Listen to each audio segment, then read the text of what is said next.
Yeah, they're so integrated, it's difficult to be making these distinctions. Yeah. Although when the Israelis pulled out of Khan Yunis, the Americans claimed they had no idea that it was coming. John Kirby looked like a fool at the press conference. He was like, "Well, they said they're leaving to rest and refit." He was just like Kirby after all these months was just like, "Well, I don't know.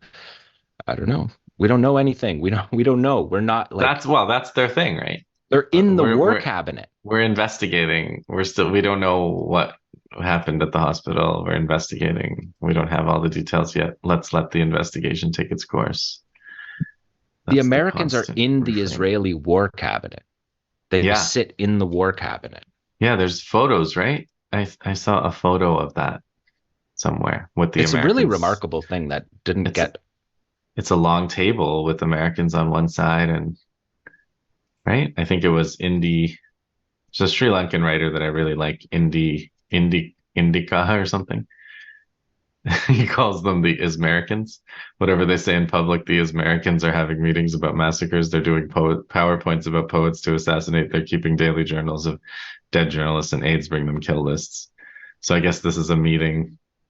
This looks like, yeah, this looks like Israelis and Americans just sitting together. Heartwarming, multicultural meeting.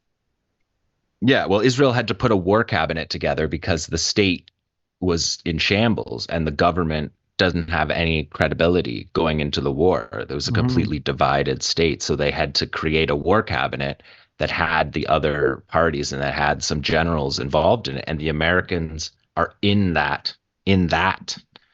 Um, it's just a remarkable level of integration. I mean, they're all integrated. Um, But this is truly integrated.